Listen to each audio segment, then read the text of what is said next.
It's that special time of year again, ladies and gentlemen. It's Christmas time, where we leave cookies and blunts out on the table for Santa Claus to enjoy as he wiggles his fat asshole down our chimney and delivers the supreme clothing we put at the top of our Christmas list. And to get into the spirit of things, I thought it'd be fun to finish watching Rhapsody's Believe in Santa. It's a movie I started 2 years ago. I made a video on it called Believe in Santa. But I never got around to finishing the film. I guess the Grinch stole my drive to watch it. Basically, I was fucking Ebenezer Splooge here. I hated Christmas because I didn't finish the movie, but now I'm gonna finish the movie, so let's enjoy this together. So get out your gingerbread men, put in your red and green butt plug, and let's get in the spirit of Christmas and believe in Santa Claus. Now picking up where we left off, all the children are still in a hypnotic trance, and now they're picking from the grab bag, hoping for a good secret Santa gift. Nicole gets a reindeer that she's less than pleased with because it didn't come from the mall. So she dumps the reindeer on Linnea's foot like a bad do-it-yourself abortion. Linnea's offended because she picked out the reindeer and she was proud. Korean K-pop boy band member slaps this girl's ass and then begins to mock her for blowing the whistle on his sexual assault. Miss Parmington brushes off the sexual assault, and then he begins to short-circuit. The school day is winding to a close, and still no one has noticed that these two are not students, these are cardboard cutouts. And I need the calm fairy to dust this room. Miss Parmington calls upon the assistance of the cum fairy. I don't know why she attempts to summon the cum fairy in a room full of children. Seems a bit inappropriate to me, but what do I know about Christmas? I'm not the expert. Lo and behold, her prayers were answered. The cum fairy shows himself and has a jolly old conversation. Why, thank you, Linnae.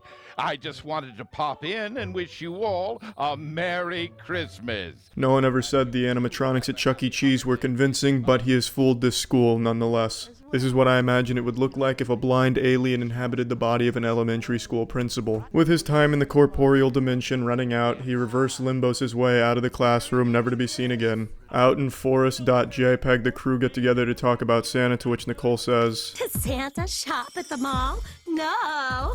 So that makes me perfect, since all of my presents come from the mall. I don't know why the fuck you're convinced Santa doesn't shop at the mall. He could very well shop at the mall. You don't know where Santa Claus gets his presents from. Stop pretending like you fucking understand Santa Claus.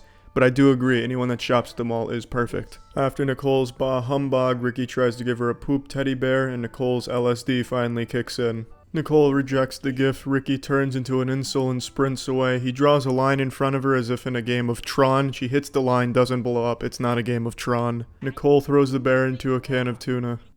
Ricky's senile grandma is wandering around the outside doing the scat man. Oh, see, for the kids nowadays. Ricky finishes his letters to Santa Claus, and his grandmother is extremely high, trying to speak English. My baby must be sending letters. I'll be back in a hurry, great-grandma. Always in a hurry. While delivering the envelopes that are sharper than a fucking shuriken, an X-Men practicing telekinesis steals a letter from him. Nicole insults Linnae for believing in Santa Claus and then also runs the Tooth Fairy's good name through the mud as well, all while Frosty the Snowman is eavesdropping. We meet Nicole's mother, who looks like 3 uncooked strands of spaghetti stacked vertically next to each other. Honestly looks like someone took a fucking handful of Play-Doh and then clapped their hands together to make this creature. Nicole sings an excruciatingly long song about how she's the best kid in the world and that Santa Claus should date her. Linnae's looking like a human Jenny from My Life as a Teenage Robot, and she's pouting because Nicole got in her head and filled it with doubt if Santa Claus is real or not. Nicole finds lyrics to Lil Pump's Gucci Gang song, one of the holiday's oldest traditional songs, second only to Jingle Bells, and she decides to have a change of heart this season. You just got to for another it. Isn't that what Santa does? It was from my heart. Oh, see, for the now. She doesn't get it. Oh, Christmas. Oh. Grandma sounding like she's ODing on Xanax here, and somehow Ricky's able to understand her. Literally sounds like a fucking Banjo-Kazooie dialogue scene here. 3 barnyard chickens wearing human suits briefly give each other rim jobs. Smithy gets a quick pump in by bicep curling a hoagie that he's superglued to the palm of his hand. Smithy leads the girls into his dungeon. After leaving Smithy Gray's dungeon, they go to a junkyard hoping to find Ricky's bear there. While there, they get ambushed by some of the friendliest looking dogs I've ever seen. Corn dogs! Run! They run away from the dogs in a fashion that looks like they've all just shit their pants and are trying not to let it slide down their leg. And this whole scene right here reminds me of something I'd see on Kickstarter for a video pitch, like an in-game cutscene, and I'm sure it'd see successful funding. Smithy throws a beautiful spiral, looking deep into the end zone. He's got a wide open receiver, but the receiver couldn't hold on to it, and then the dogs go over to maul him.